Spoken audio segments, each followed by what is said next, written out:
यदि संसार में आपको भव सागर से पार जाना है और जिंदगानी सफल बनानी है तो काम करते रहो और नाम ना भूलो। कैसे नाम जपें काम के समय, मैं करके बताता हूं। कैसे करना चाहिए? सबसे पहले जब हम सोकर उठें तो हमें क्या करना चाहिए? हम पहले तो ये निश्चित करें कि हमें उठना कब है। हमें कब उठना चाहिए? सूर्योदय के पहले। सूर्य उदय के पहले जो लोग उठ जाते हैं, जिस घर के लोग उठते हैं, कहते हैं सूर्य उदय के पहले आपके घर में झाड़ू लग जाए, आपका मेन गेट खुल जाए, खिड़कियां खुल जाएं और सूर्य का पहला प्रकाश यदि आपके घर पे आया तब तो आपके घर में सुख शांति और समृद्धि की कभी कमी हो नहीं सकती।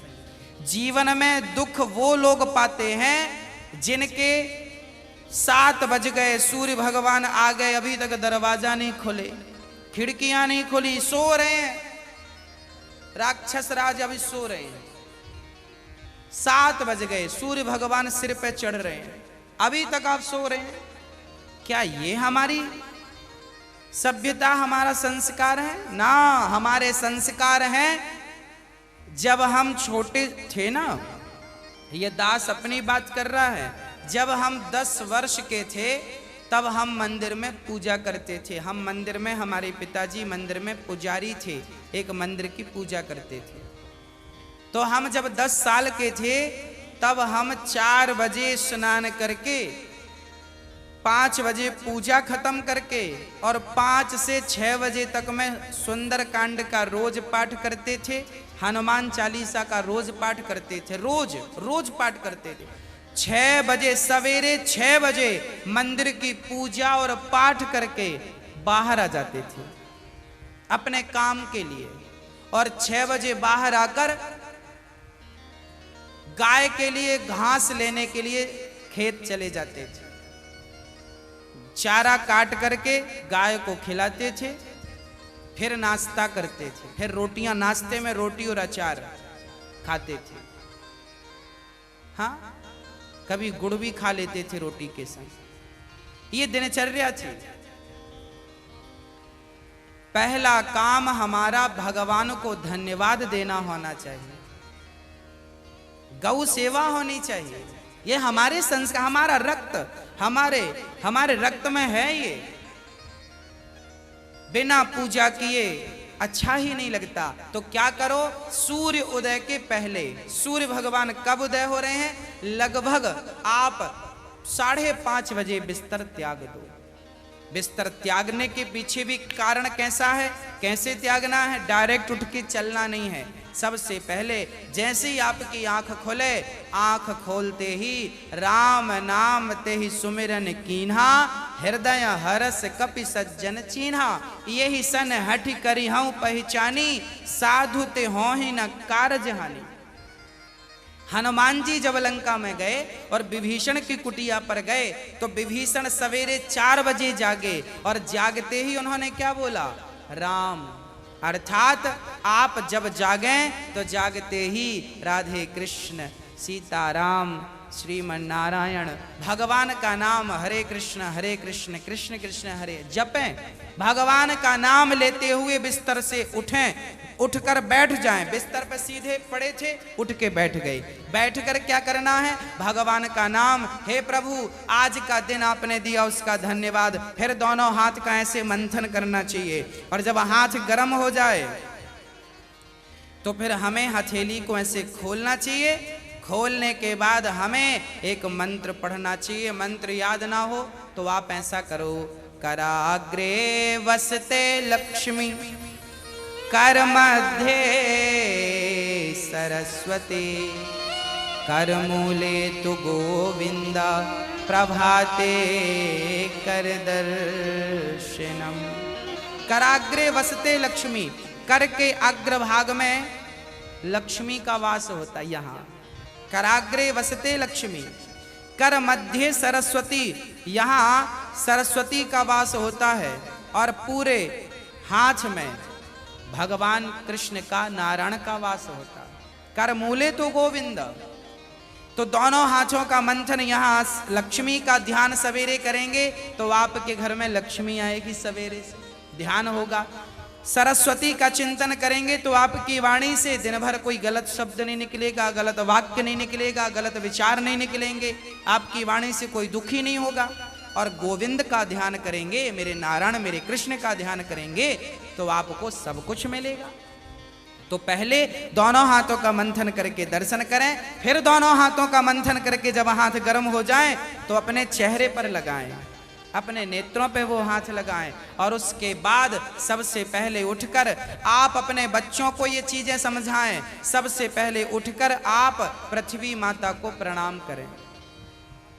पृथ्वी माता को, हे पृथ्वी माता, आपका धन्यवाद, आपने हमें एक अवसर दिया है। आपके ऊपर हम कितना पाप करते हैं, हाँ, मलमूत्र जैसी गंदगी त्यागने के लिए हम मजबूर हैं। माँ हमें क्षमा करना, पृथ्वी माँ को प्रणाम करना चाहिए। उसके बाद आप अपना पांव बिस्तर के नीचे रखें, हाँ, उसके बाद बिस्तर के नीचे पांव रखें। और सबसे पहले सवेरे बढ़िया सा पानी पेट भर के पीना चाहिए। मैं थोड़ा स्वास्थ्य की बात भी आपके लिए कर दूं। बच्चों को तो जानकर रात के तांबे का बर्तन जानते हैं, कॉपर, तांबे के लोटे में धुलकर पानी भर दो, उसे ढक दो, और वही तांबे के बर्तन में जो रात भर से पानी पड़ा था उस पानी को सवेरे बच्चों को पिलाओ। वो तांबे के पात्र का जब पानी बच्चे पिएंगे तो वो बच्चों की बुद्धि प्रखर होगी, बच्चे प्रखर बुद्धि वाले होंगे। यदि आपके घर में चांदी का सिक्का है तो आप लोटे पर चांदी का सिक्का भी डाल सकते हैं, नहीं है तो कोई बात नहीं। चांदी का सिक्का जब लोटे पे डालेंगे और उसमें पानी भरेंगे, पानी का स्पर्श चांदी और तांबे से जब होता है तो पानी शुद्ध हो जाता है, पानी के दोष समाप्त हो जाते हैं और पानी की शक्ति बढ़ जाती है। अरे फिल्टर करने वाली मशीनें जो आपने घर में लगवा रखी हैं, आरओ, ये क्या करते हैं? ये पानी वेग से जाता है, टकराता है, टकराने से पानी की शक्ति घटती और बढ़ती है। सबसे ज्यादा शक्तिशाली पानी कौन सा? झरने का पानी। गंगा का पानी शक्तिशाली क्यों है? क्योंकि वो हजारों किलोमीटर की यात्रा करता है, पानी पत्थर से टकराता है, उसकी शक्ति बढ़ जाती है। तो चांदी और कॉपर की जब पानी स्पर्श करता है तो उसकी शक्ति बढ़ जाती है। वो पानी आप अपने बच्चों को पिलाएं, आप पिएं। 1 लीटर पानी सुबह बच्चों को पिलाएं उठकर, और बच्चों को जब पानी पिलाएंगे पेट में पानी जाएगा तो पेट की सारी गंदगी साफ होगी। आप अपनी क्रियाओं से निवृत्त हों और उसके बाद आप स्वच्छ कपड़े पहने और सबसे पहले हिंदू परंपरा के अनुसार 1 लोटे में जल भरें, तांबे के लोटे में, और सबसे पहले बच्चों के हाथ से 1 लोटा जल सूर्य भगवान को चढ़वाएं। जिसकी बुद्धि बिल्कुल शून्य है, जिन बच्चों की बुद्धि कम है या शून्य है, ऐसे बच्चे यदि जल चढ़ाएं तो उनकी बुद्धि प्रखर हो जाती है सूर्य नारायण की कृपा से। आप सभी बच्चों को, हम सब हिंदुओं को, चाहे वो स्त्री हो या पुरुष हो, बालक हो या बालिका हो, सबको सूर्य भगवान को जल चढ़ाना चाहिए। कैसे चढ़ाएं? ओम सूर्याय नमः, आदित्याय नमः, भौमाय नमः, खगाय नमः, भास्कराय नमः। सूर्य भगवान के 12 नाम आप ले लीजिए और जल चढ़ाइए, सूर्य भगवान को प्रणाम कीजिए। खड़े खड़े 7 बार घूम जाइए, प्रदक्षिणा कीजिए। सूर्य भगवान की 7 परिक्रमा होती हैं, 7 प्रदक्षिणा कीजिए सूर्य भगवान की। और उसके बाद यदि आप पति पत्नी में कोई खटापटी चल रही है, झगड़ा चल रहा है, तो आप भी जल चढ़ाएं सूर्य भगवान को, पर उसमें आप थोड़ा सा गुड़ डाल लें, गुड़, मीठा पानी। जब मीठा जल चढ़ाएंगे सूर्य भगवान को तो आपके रिश्तों में मिठास बनी रहेगी। और मैं आपको बता दूं कि आप अपने बच्चों को जो जल चढ़वाएं वो सादा जल ना चढ़वाएं, उसमें थोड़ी कुमकुम डाल लो, रोली लाल कर लो पानी को, लाल पानी सूर्य भगवान को चढ़ाओ। रंगीन पानी सूर्य भगवान को, या चंदन घिस के डाल लो, एक केसर का पत्ता डाल लो। ऐसा रंगीन पानी जब सूर्य भगवान को चढ़ाएंगे तो आपके जीवन में भी नाना प्रकार के भक्ति के रंग, प्रेम के रंग, ज्ञान के रंग चढ़ेंगे। हाँ, तो सूर्य भगवान को प्रणाम करो। उसके बाद आप अपने घर से, जो आपके मंदिर हैं घर पे, ठाकुर जी को बढ़िया पूजन करो। एक थाली साफ करो, थाली में बढ़िया सा एक स्टार बनाओ, चंदन का स्टार बनाओ, चंदन से स्टार बनाओ। उस स्टार, चंदन से स्टार बनाकर बीच में ओम ओम ओम लिखना चाहिए। और फिर जो खंड बचेंगे ना, स्टार बनाएंगे तो बीच में ओम लिखेंगे। आजू बाजू जो खंड बचेंगे उनमें आपको लिखना है, या तो आप लिखें श्री राधा कृष्णाभ्याम नमः, या तो आप लिखें श्रीमन नारायण, है ना। आपके जो भी इष्ट हैं उनका नाम लिखें। श्री राधा, एक खंड में लिखें श्री, फिर एक में रा, फिर धा, फिर राधा हो गया, फिर श्री कृष्णाभ्याम नमः ऐसा लिखें। श्री सीतारामाभ्याम नमः भी लिख सकते हैं। ऐसा लिख के फिर लड्डू गोपाल जी को उस पर बिठाओ। ठाकुर जी आपके घर पे होंगे ना, लड्डू गोपाल जी। आपने जब वो स्टार पर ये सब बना लिया तो वो यंत्र बन जाता है। उस यंत्र को जल डालकर पहले प्रणाम कीजिए।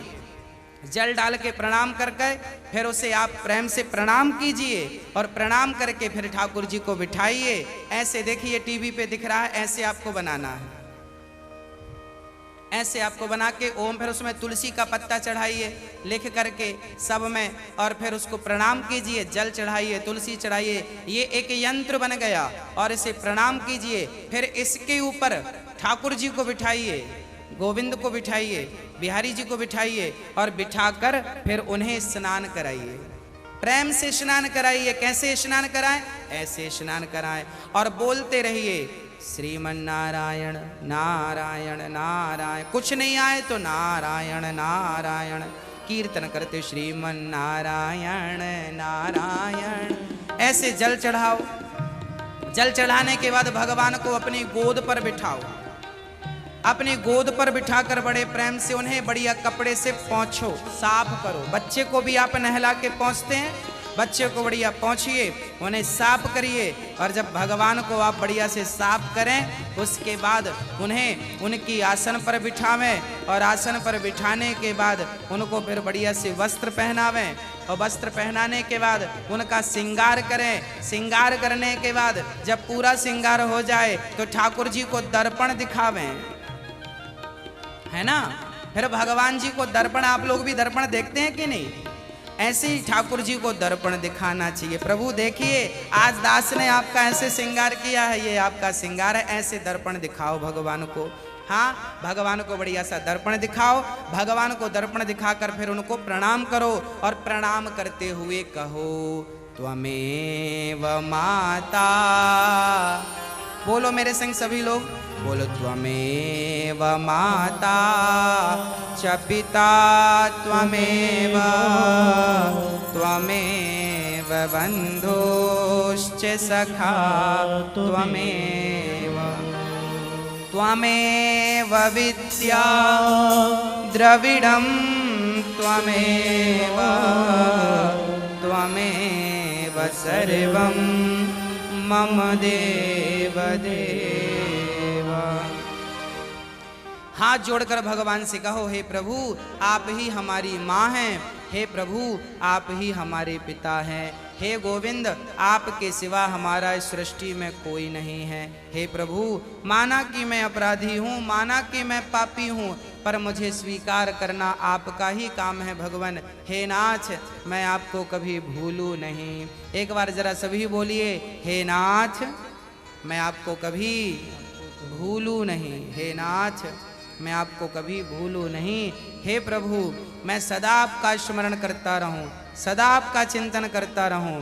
हे नाथ, मैं आपको कभी भूलूं नहीं। ऐसी हमें प्रार्थना करनी चाहिए, भगवान को प्रणाम करना चाहिए, बढ़िया सी आरती उतारनी चाहिए, बढ़िया सा भोग लगाना चाहिए, और बढ़िया आरती उतार कर देखो भोग भगवान को, कई लोग ना भोग ऐसी रख देते हैं, ऐसे नहीं, भगवान को एक एक तोड़ करके जैसे हम बच्चों को खिलाते वैसे हमें खिलाना चाहिए, भोग ऐसे लगाना चाहिए। खिलाओ 5 बार, कम से कम 5 कौर तो खिलाओ, खिलाओ भगवान को। खिलाने के बाद फिर आचमनी से जल घुमाओ, भगवान को पानी पिलाओ, है ना, पानी पिलाओ भगवान को। बढ़िया पानी पिला के उनका मुंह पोंछो बढ़िया कपड़े से, ऐसे मुंह पोंछो भगवान जी का। मतलब भगवान को अपनी तरह प्यार करना है, बालक की तरह प्यार कर। माँ यशोदा क्या करती, गोद में बिठाती, खिलाती पिलाती, मुंह पोंछती थी। हमें भी वही स्नेह रखना भगवान से। भगवान प्रेम की तो भूखे हैं। वो वस्तुओं के सोना चांदी जिनके पांव लक्ष्मी दबा रही हैं, उन्हें हम क्या पैसा देंगे, उन्हें हम क्या सोना चांदी देंगे। भगवान प्रेम चाहते हैं, सोना चांदी नहीं चाहते। प्रेम से कोई पत्रम पुष्पम फलम तोयम यो में भक्त्या प्रयच्छति, प्रेम से खिलाओ तो सही, भगवान तो सब खाएंगे। प्रेम से खिलाओ, झूठा खिलाओगे तो शबरी माँ ने झूठे बेर खिला दिए। हाँ, सब खाते हैं। प्रेम होना चाहिए। अरे मेरा आपसे प्रेम है ना, तो मैं आपके घर बासी रोटी भी खा लूंगा, और प्रेम नहीं है तो 56 भोग आप दे देना, हमें पसंद नहीं आएंगे। तो आप और हम जब प्रेम के भूखे हैं, तो भगवान क्या वस्तुओं के भूखे हैं? वो प्रेम चाहते हैं, आपका स्नेह चाहते हैं।